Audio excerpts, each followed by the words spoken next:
primeira igreja presbiteriana em Petrolina, acolhendo vidas, adorando a Deus e anunciando às nações.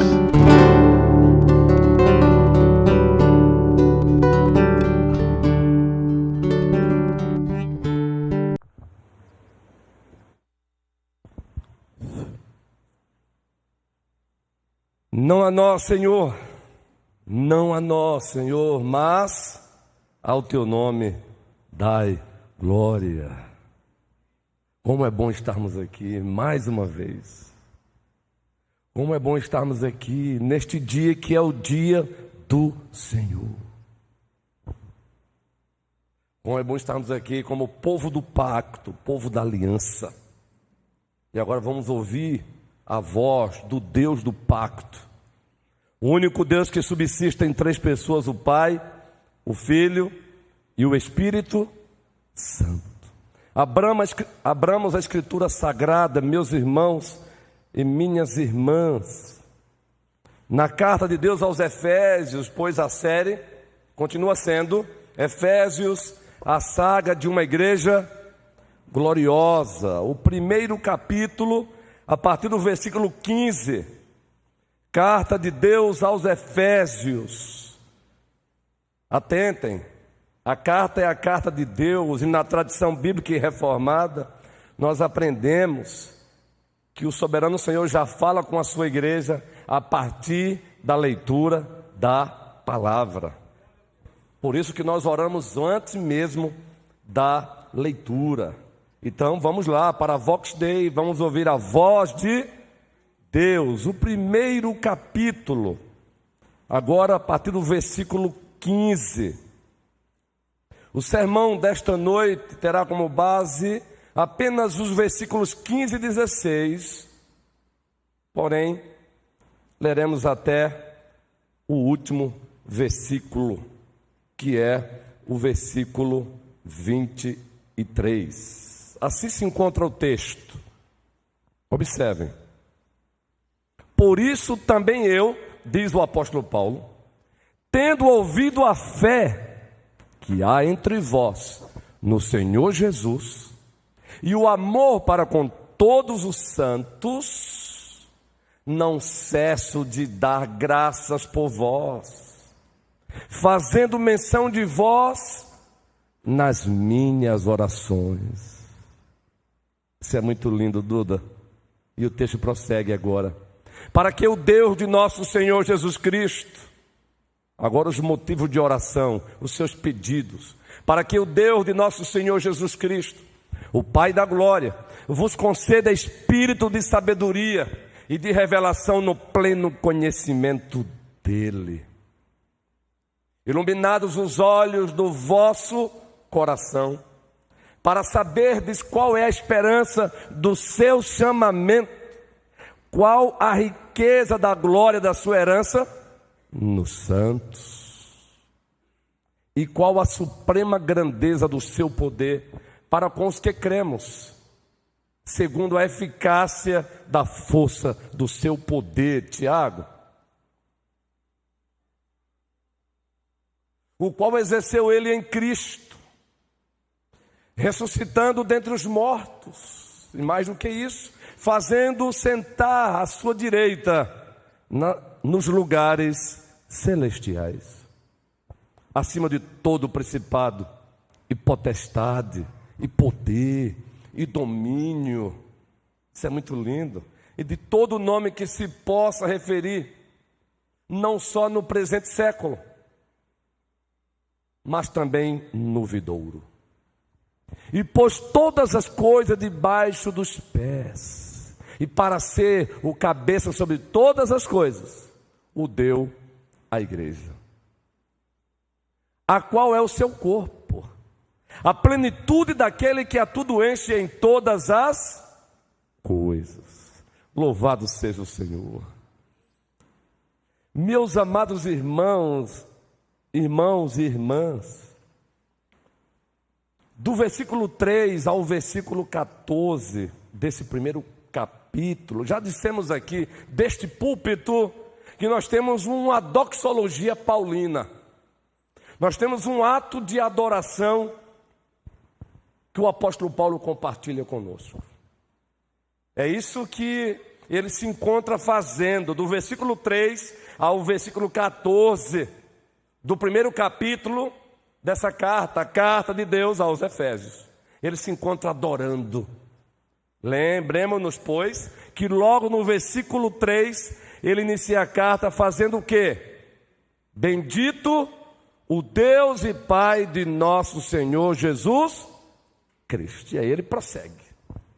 Então, do versículo 3 ao 14, um ato de adoração do apóstolo Paulo.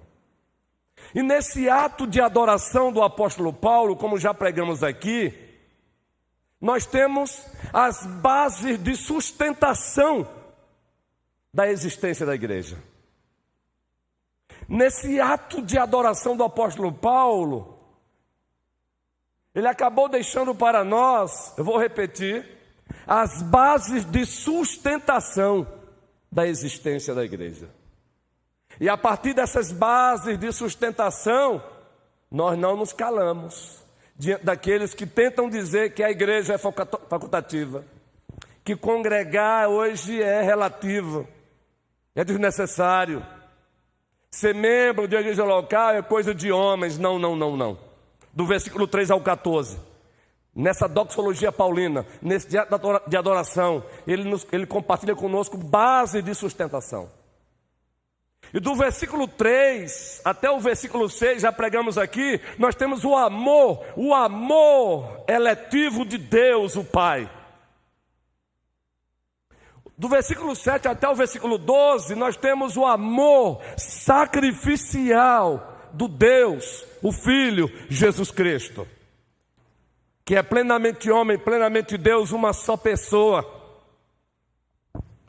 E nos versículos 13 e 14 nós temos o amor habitacional do Espírito Santo, pois ele nos é apresentado como nosso selo e como nosso penhor. Dissemos aqui também que nessa doxologia paulina, nesse ato de adoração do apóstolo Paulo, do versículo 3 ao 14, poderíamos também dividir com a seguinte linguagem: do versículo 3 ao 6, redenção decretada na eternidade. Do versículo 7 ao versículo 12, redenção consumada no tempo e no espaço pelo nosso Senhor e Salvador Jesus Cristo. E os versículos 13 e 14, redenção aplicada pelo poderoso e majestoso Espírito Santo. Louvado seja o seu santo nome. E com frequência dissemos aqui, não permitamos que aqueles que tentam tornar a igreja facultativa, tentam relativizar a igreja, saiam vencedores. Jamais sairão. Porque a igreja é objeto do amor eletivo de Deus. A igreja é objeto do amor sacrificial do Filho, do Deus Filho. E a igreja é objeto do amor habitacional de ninguém menos do que o majestoso Espírito Santo. Por isso estamos aqui. Por isso estamos aqui. Nós não estamos aqui porque não temos o que fazer. Nós estamos aqui porque temos a principal coisa para fazer: adorar o nosso Deus. Adorar ao único Deus que subsiste entre as pessoas, o Pai, o Filho e o Espírito Santo. Se você pegar alguns comentários bíblicos, porque os comentaristas pegam caronas com outros, alguns também, a exemplo do reverendo Hernando Dias Lopes, que já pega carona com o Wisber ou Wisber.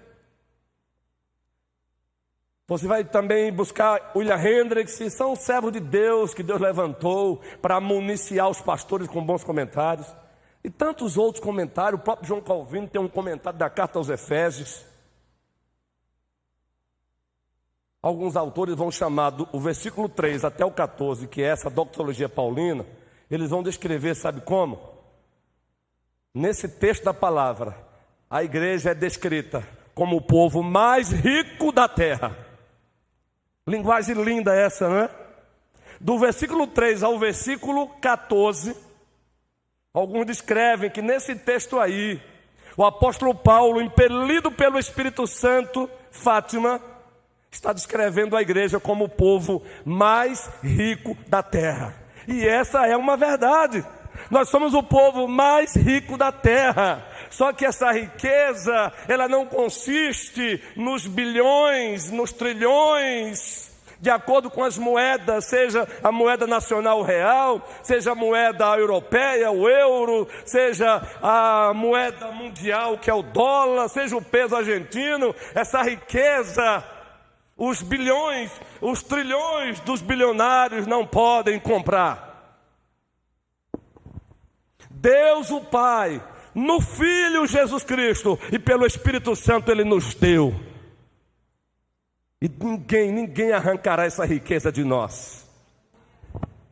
Aí do versículo 15 até o versículo 23, como já dissemos, reverendo Abraão, e muito amado também reverendo Marcelino, presbítero Jorge, servo de Deus, veterano de guerra.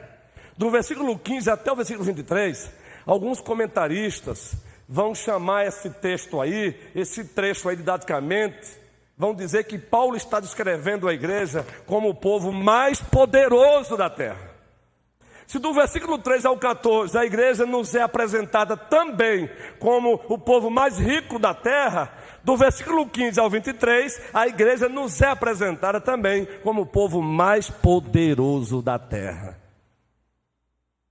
E tem base para isso. Nos muitos sermões, em alguns sermões que serão pregados, baseados nessa última parte do primeiro capítulo, perceberemos isso.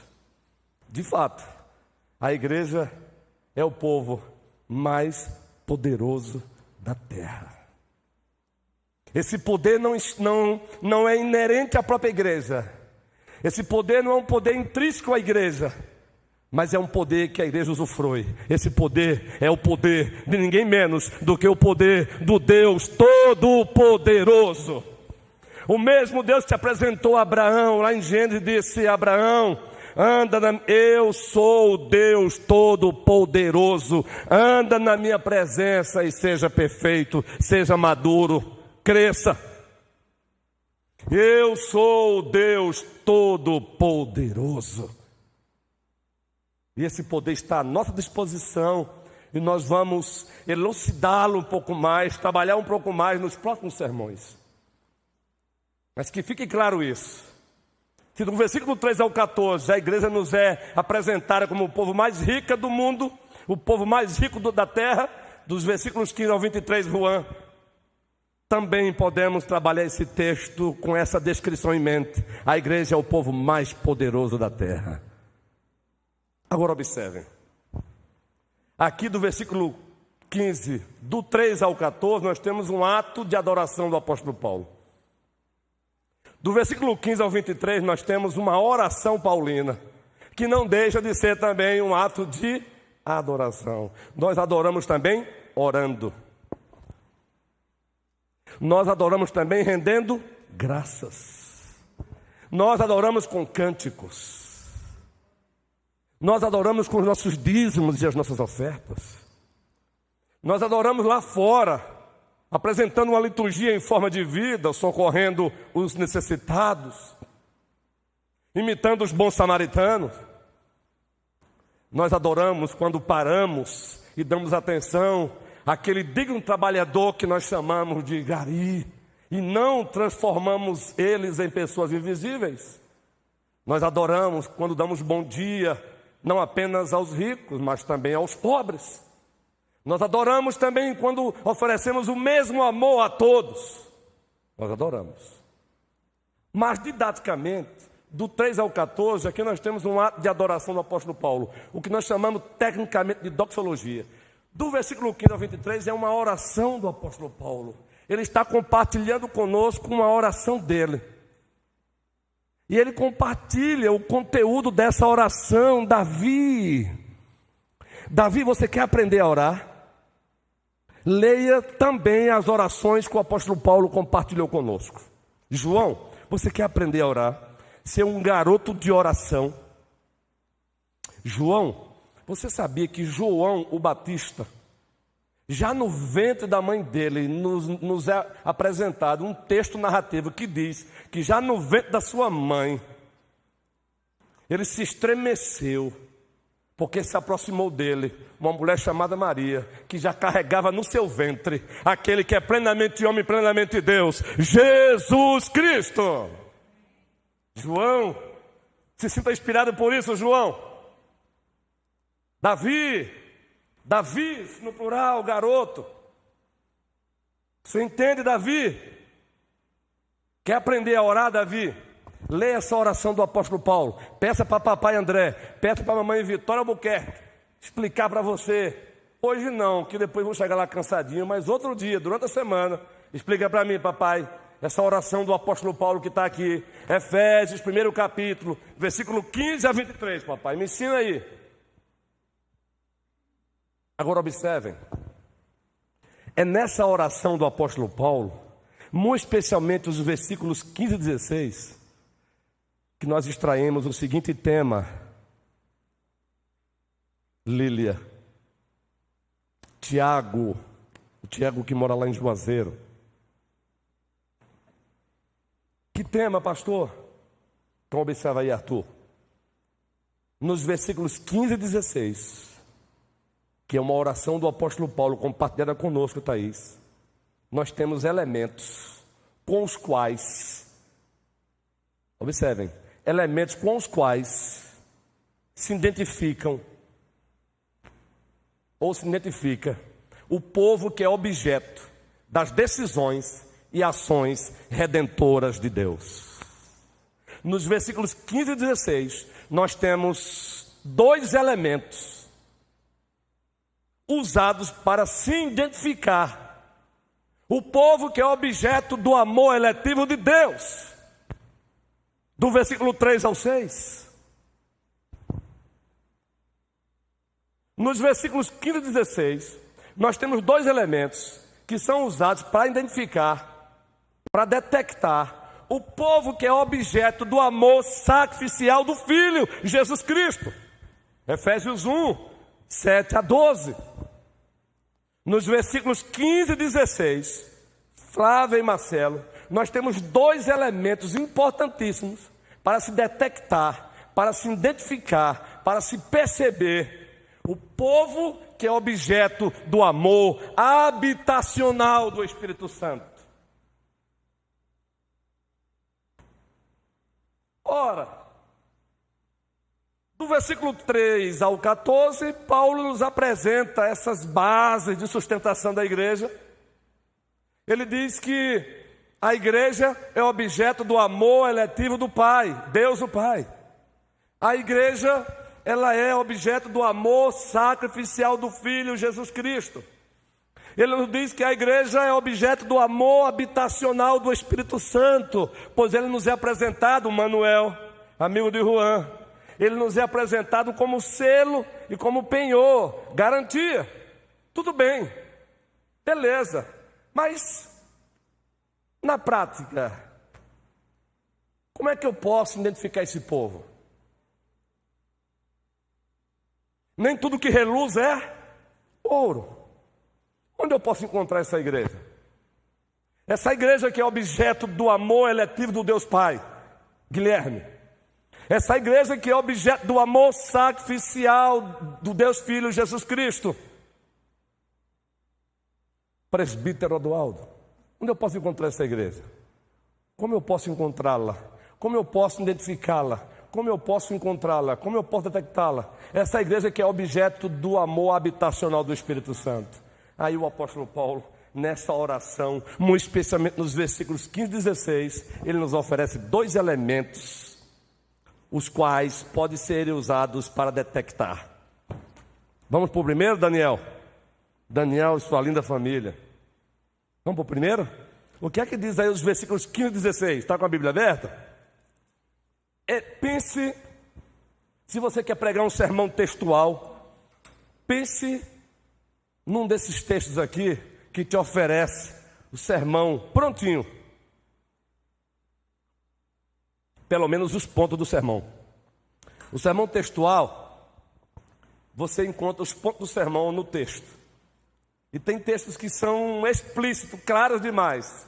Observe como é que Paulo começa. Ele termina Doxologia, ato de adoração, descrevendo a igreja como o povo mais rico do mundo. Aí ele começa o versículo 15 assim: vejam que coisa linda de se ver. Por isso também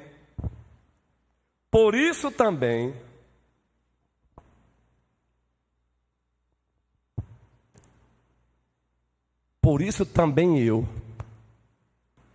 tendo ouvido a fé que há entre vós. A fé em quem? No Senhor Jesus, elemento 1.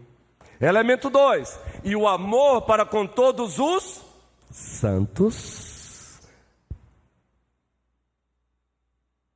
Tendo detectado isso, ele vai fazer o que agora? Não cesso de dar graças por vós. Só até aí. Não cesso de dar graça por vós.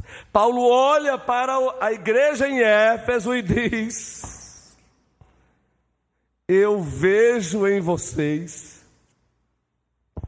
a fé verdadeira no Senhor Jesus Cristo. Então eu dou graças por isso. Aí ele sai do aspecto geral da argumentação e vai para o aspecto particular. É como se ele dissesse: logo eu posso dizer que vocês são objetos do amor eletivo do Deus Pai. Por quê? Porque eu olho para vocês e eu vejo a fé de vocês no Senhor Jesus Cristo.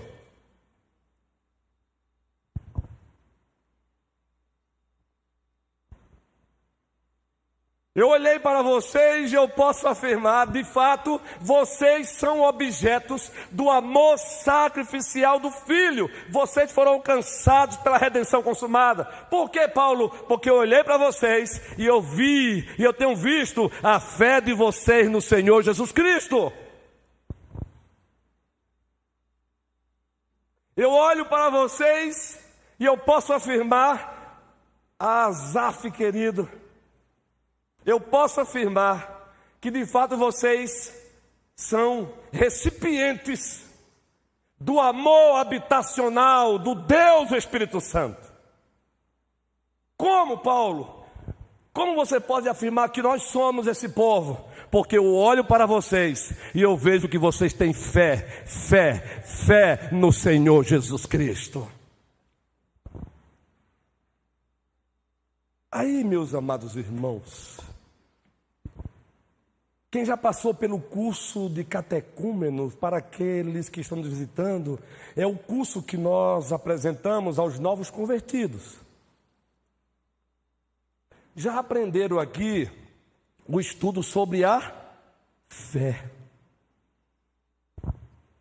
Já aprenderam, por exemplo, que a fé verdadeira, ela é constituída ela envolve 3 aspectos, ou ela envolve 3 elementos. A fé verdadeira, ela é constituída de conhecimento verdadeiro, ou seja, o intelecto, conhecimento da verdade. E aí Cristo disse em João 17, o quê? E a vida eterna é esta, que te conheçam a ti, o único Deus verdadeiro, Janai, Alê, e a Jesus Cristo a quem enviaste. Então a fé consiste em conhecimento verdadeiro, que envolve o intelecto. Segundo, ela envolve emoção verdadeira, afeições verdadeiras. Não existe um ser humano na terra que não ame algo ou alguém. Sabe por quê? Fomos feitos seres amantes. Não entendo a palavra amante no aspecto pejorativo do século 21. Nós somos seres que fomos feitos para amar. O problema é que a queda nos levou, na linguagem de Santo Agostinho, a amar na ordem errada.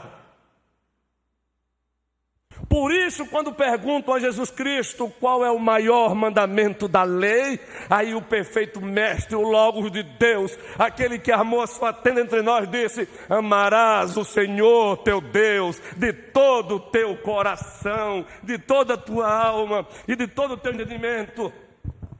E o segundo semelhante a este é: amarás o teu próximo como a ti mesmo. Entendem? A fé consiste em conhecimento verdadeiro, consiste em afeições verdadeiras, amar na ordem certa. E amar na ordem certa é amar primeiramente e acima de tudo o Criador dos céus e da terra. Existem outras pessoas que podem ser amadas e Ele até nos ordena que as amemos, inclusive o próximo. A partir da minha família nuclear, minha família estendida, o meu fator oikos, a minha rede de amizades. Mas na ordem certa. O problema é que a queda nos levou a amar na ordem errada. E quando se ama na ordem errada, esse amor se torna idolatria. Por isso, o primeiro mandamento da lei do Senhor, da lei moral, que continua vigente, que é a base da nossa ética cristã reformada, é: não terás outros deuses diante de mim. E quando nós amamos na ordem errada, nós colocamos deuses no lugar dele. Podemos colocar a nós mesmos, podemos colocar os nossos bens, podemos colocar o nosso status no lugar dele. Quando se ama na ordem errada. Então a fé verdadeira se constitui de conhecimento verdadeiro. Segundo, emoções ou afeições verdadeiras. E terceiro, vontade, decisão. Ela não fica apenas no campo do conhecimento verdadeiro, ela penetra a sala de comando do nosso ser, que nos é apresentado como coração. Assim, o conhecimento oriental, assim os hebraístas entendiam o ser humano, estudavam o ser humano, faziam antropologia, não dividiam o ser humano como muitas vezes ocidentais dividem, criando muitas vezes dicotomias desnecessárias. Então o conhecimento verdadeiro penetra o coração, e esse coração passa a amar na ordem certa. Uma vez amando, a vontade de se prostre diante dele, faça o que ele manda. É o que diz João 14: quem me ama, guarda os meus mandamentos. Quem me ama, guarda os meus mandamentos. A fé verdadeira consiste em conhecimento verdadeiro. Segundo, afeições, sentimentos verdadeiros. Terceiro, vontade, traduzida em ação, que tem como direção Deus e a sua palavra, Deus e os seus mandamentos. Por isso Tiago disse: tornai-vos praticantes da palavra, e não somente ouvintes, Felipe, enganando-vos a vós mesmos. Permitam-me experimentar a criação do Criador. Obrigado, Pai Celestial. Você já louvou a Deus por beber um gole d'água? Estamos tão insensíveis que não conseguimos mais perceber. Beber uma água assim e dizer: obrigado, Pai. Aqui é lá nos encontramos insensíveis. Não é que estamos insensíveis. Deixe-me corrigir a minha própria fala. É essa fé. É essa fé verdadeira que Paulo cita em Efésios 2, 8 e 9. A igreja agora vai citar sem abrir a Bíblia. Pela graça sois, mediante a, e isto não vem de, é dom de, não de obras, para que ninguém se glorie, pois somos feitura dele, criados em Cristo Jesus, para as boas obras, as quais Deus de antemão as designou, Fernanda, para que andássemos nela.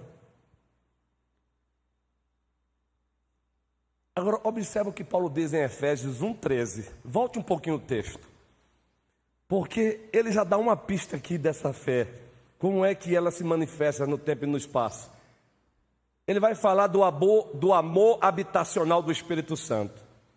E para que o povo lá usufruísse do amor habitacional do Espírito Santo, que nos é apresentado como se ele penhor, esse povo teve que fazer o quê? Em quem também vós, depois que ouvistes a palavra da verdade. Entende aí? A fé envolve conhecimento verdadeiro, a palavra da verdade, o Evangelho. O Evangelho da vossa salvação. Vocês ouviram, em seguida o que vocês fizeram? Tendo também nele crido. Isso é fé. O resultado está aí. Fostes selados com o Santo Espírito da promessa. Louvado seja o Senhor. Aí, se você não quer se preocupar muito com as definições de fé dos teólogos sistemáticos, ainda assim eu recomendo que vocês leiam, pois são homens que Deus levanta para abençoar a igreja com conhecimento refinado muitas vezes. Isso é graça de Deus, é bondade de Deus, muito especialmente para nós pregadores. Aí você quer uma definição, uma linguagem mais bíblica, bem simples, mais profunda ao mesmo tempo? Abra sua Bíblia em Hebreus 11. Vejam que definição de fé que vocês já conhecem. E às vezes citamos assim, Hebreus 11, do 1 ao 3. Observe que definição linda de fé.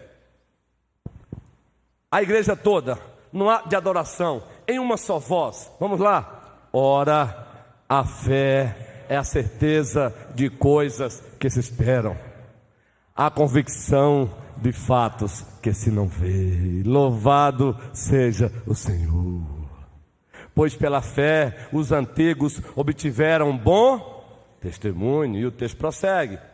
Pela fé entendemos que foi o universo formado pela palavra de Deus, de maneira que o visível veio a existir das coisas que não aparecem. Louvado seja o Senhor. A fé é a certeza de coisas que se esperam e a convicção de fatos que se não veem. Você viu com seus olhos Jesus Cristo há 2000 anos habitando no ventre de Maria? Naquela união que nós chamamos de união hipostática ou hipostática, o ser divino, plenamente Deus, assumindo a natureza humana, plenamente humana, no ventre de Maria. Ei, não precisa você explicar, porque você não explica. Você pode apenas descrever, mas faça como os pais gregos, o servo de Deus. Adore, adore. Esse é um mistério para adorar. A segunda pessoa da Santíssima Trindade no ventre da criatura que ele criou.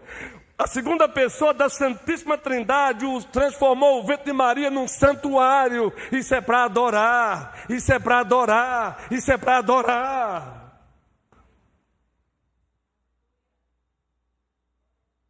Porque dele, por ele, para ele são todas as coisas.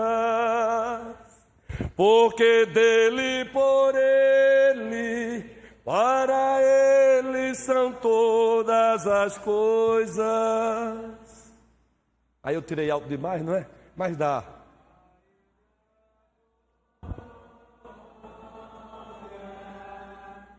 A ele a glória, a ele a glória,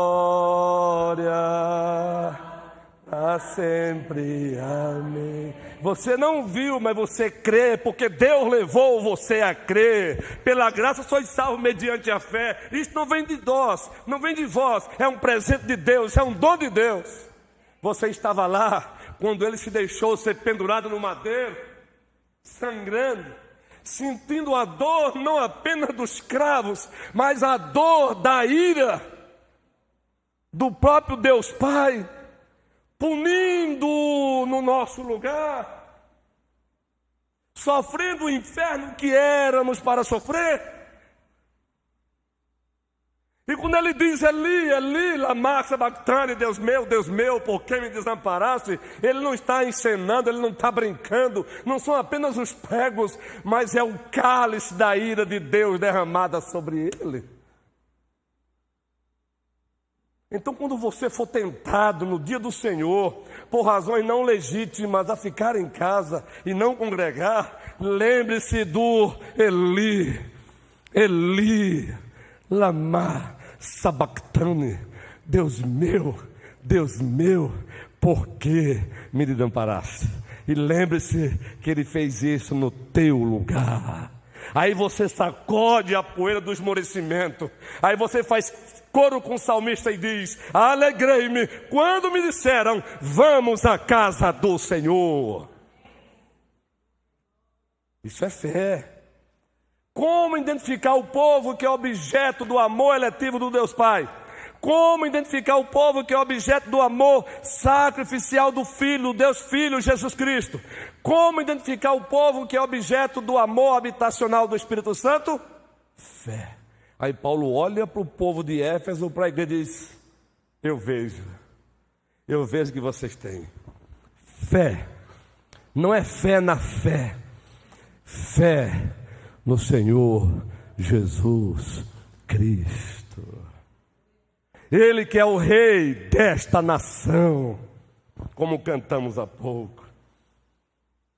E porque Ele é o rei dessa nação, ninguém vai calar a igreja, nem mesmo a morte, nem mesmo os cáceres, porque Paulo mesmo preso, bradou a sua voz e fez o evangelho se tornar conhecido, lá nos cáceres romanos. Louvado seja o Senhor! Não é tempo para recuar, não é tempo para se acovardar, é tempo para avançar, porque Cristo disse: as portas do inferno não prevalecerão contra a igreja. Ô pastor, e o outro elemento? Paulo olha para a igreja e não vê só fé no Senhor Jesus Cristo. A fé é o instrumento com o qual se recebe o presente de Deus. Mas uma vez que essa fé é verdadeira no Senhor Jesus Cristo, aí vem a estética da fé. Todos nós nos preocupamos com a estética. Não há pecado nisso, desde que ela não seja transformada em sensualidade. Todos nós queremos andar bonito, queremos uma casa bonita, nenhum problema. O nosso Deus é o Deus da beleza. Seja filosoficamente falando, teologicamente falando, olhe para os céus, olhe para a terra. A gente só vê coisa bela, é o belo, é o belo. O nosso Deus é o Deus da beleza. Louvado seja o seu nome. Mas não tem beleza que se compare ao amor. Não tem beleza que se compare ao amor. Por isso chamamos o amor de a estética da fé. Vejam só, o que é que ele diz? Versículo 15, 16. Eu vejo amor para com todos os santos. Eu vejo que vocês se amam. Gente, é um amor perfeito? Não. Ei, fora do jardim e do lado de cá do jardim eterno, fora do jardim e antes do jardim eterno, nós estamos no já e no ainda não da escatologia. E nesse já e do ainda não, nesse tempo do já e do ainda não, a imperfeição, ela vai nos acompanhar. Certo de que um dia Cristo vai voltar e a imperfeição vai desaparecer. Vai dar um tchau para nós. Mas até lá, imperfeição. Mas apesar das imperfeições, Paulo olha para o povo e diz: eu vejo amor de vocês para com todos os santos. Esse é o segundo elemento com o qual se identifica o povo que é objeto do amor eletivo do Deus Pai. Esse é o segundo elemento com o qual se identifica o povo que é objeto do amor sacrificial do Filho Jesus Cristo. Esse é o segundo elemento com o qual se identifica o povo que é objeto, Samara, do amor habitacional do Espírito Santo. Como identificar esse povo? Eu quero pertencer a esse povo. Paulo olhou e disse: eu vejo que vocês se amam. E o amor de vocês é amor para com todos os santos. Não é amor interesseiro, não é amor fingido, não é amor condicional. É para com todos os santos. Todos, todos, todos. Por isso que nós pastores, muito mais nós pastores, somos ensinados. Não só somos ensinados, mas precisamos praticar a verdade de que a mesma atenção que nós damos ao rico, e louvado seja Deus pela existência também dos ricos, essa mesma atenção deve ser dada, doada àquele que num extrato social é chamado de pobre. O mesmo olhar com o qual olhamos para o rico, o mesmo olhar para o pobre, porque para Deus a diferença entre ambos não se dá no dinheiro que se tem, mas no que se é, ovelha do Senhor Jesus Cristo, ovelha de Jesus Cristo, compradas com o sangue de Jesus Cristo. Esse amor é teu-referente. A principal referência desse amor é Deus. Vejam como Deus nos amou, porque Deus amou o mundo de tal maneira que deu seu Filho unigênito, para que todo aquele que nele crê não pereça, mas tenha a vida eterna. É com esse amor que Ele quer que a igreja ame, não com a mesma perfeição, porque não somos Ele, mas também ainda carregamos o mal dentro de nós. Mas isso não tira a possibilidade do amor real, verdadeiro, genuíno. É o amor teu-referente. O que é isso, pastor? Teu Deus, referente, referência. É o amor que tem o amor de Deus como referência. Olhe para o amor de Deus na pessoa de Jesus Cristo. Como foi que Ele nos amou? Entregando o seu Filho por nós. É um amor incondicional. Ele não nos amou porque Ele viu algo bom em nós. Ele nos amou porque Ele quis nos amar. Porque Ele quis nos amar. É um amor soberano. É um amor sacrificial. Custou sacrifício, sangue, a vida de um valor infinito da pessoa de Jesus Cristo. É o amor que se encarna em ação. Ah, meus irmãos, preste bem atenção. Abram a Bíblia aí, por favor. 1 João capítulo 3, versículo 14. 1 João capítulo 3, versículo 14.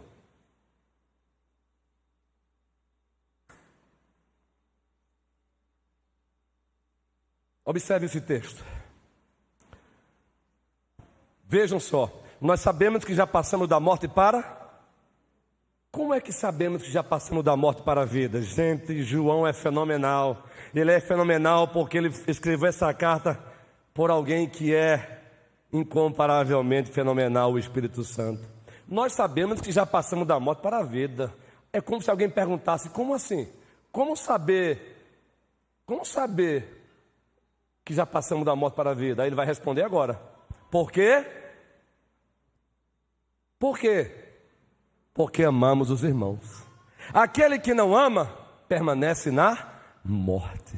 Você quer saber se você nasceu de Deus e para Deus? Veja se você está amando, não apenas com palavras, não apenas de palavra, mas em ações. Ações que tiram você do teu lugar, te move até o lugar do outro para abraçar, para dar um cafuné, mas também para repreender em amor, visando o bem, o crescimento, o avanço, o melhoramento, a imagem de Jesus Cristo. É o amor que faz você meter a mão no bolso e doar 10 cestas básicas para quem precisa. É o amor, é esse amor que faz você perdoar quem te feriu, que faz você perdoar quem virou as costas para você, quando mais você precisou.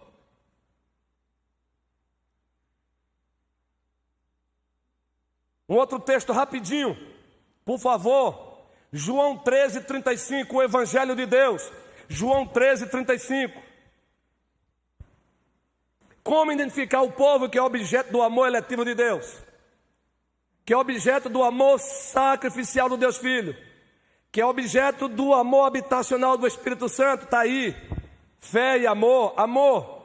A igreja mais uma vez, olhando aí para a projeção. Nisto conhecerão todos que sois meus discípulos. Observe, nisto, não é nisso, é no que vem depois. Nisso é o que já foi dito. Nisto, o que vai ser dito. Observe. Nisto conhecerão todos que sois meus discípulos. Aí vem agora a explicação do nisto. Se tiverdes amor uns aos outros. Ah, gente.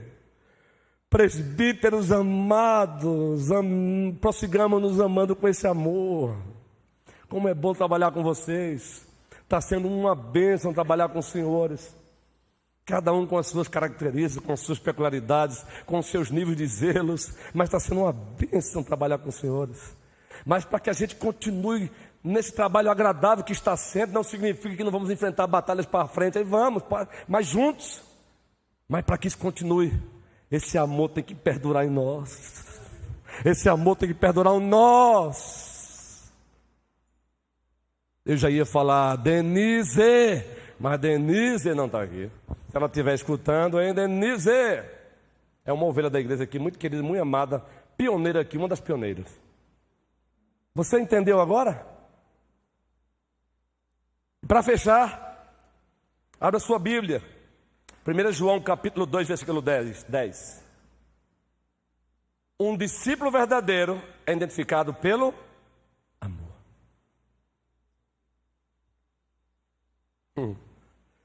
Veja isso. 1 João 2,10. Aquele que ama seu irmão e nele não há nenhum. Como saber se eu estou na luz? Amar o meu irmão. Amar com ações, Janai. Suelene, amar com ações. Eu vou contar 1000 vezes esse testemunho. Por enquanto eu estou evitando citar o nome dela para protegê-la. Mas eu vou contar sempre esse testemunho. Eu já disse para ela 1000 vezes. Aqui é quando eu pego meu WhatsApp e falo: minha irmã e amiga do coração, como você está? Quem é, pastor? É que fomos fazer um lindo trabalho em Porto Velho, 2017, 2018. Revitalização de um presbitério. E graças a Deus, uma boa parte foi feita. 2 igrejas que estavam sem pastor e deixamos o presbitério com essa igreja com 2 pastores. Aí agora é com eles. Missão dada, missão cumprida. Só que nesse ínterim apareceu alguém que entendeu, que se ama com ações. Nós tínhamos dispensado na época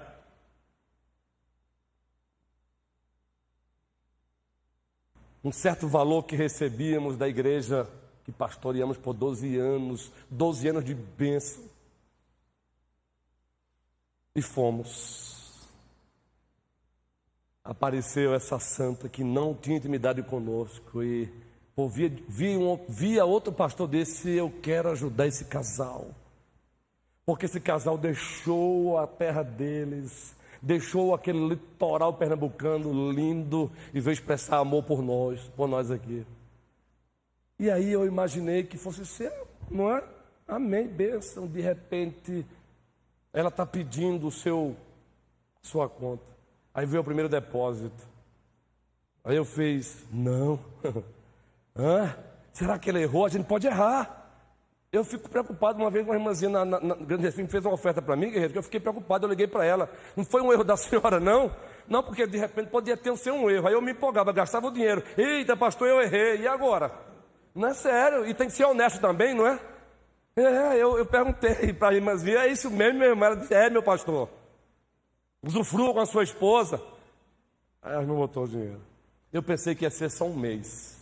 Anote aí: 2018, 2019, 2020. Ela veio parar quando a igreja me chamou aqui. Aí honestamente eu disse: minha irmã, pode enviar para quem precisa, que Deus agora já providenciou o meu. Louvado seja o Senhor. Isso é amar com ação. Isso é traduzir o amor em ações, em atitudes. É esse o povo que é objeto do amor eletivo do Deus Pai. O povo que tem fé no Senhor Jesus Cristo e ama os santos, ama uns aos outros. É esse o povo que é objeto do amor sacrificial de Jesus Cristo. O povo que tem fé no Senhor Jesus Cristo e ama. É esse o povo que é objeto do amor habitacional do Espírito Santo. O povo que tem fé no Senhor Jesus Cristo e ama. Povo de Deus é aquele povo encontrado com fé em Jesus Cristo. Povo de Deus é aquele povo que é encontrado amando uns aos outros. Que o Senhor nos abençoe.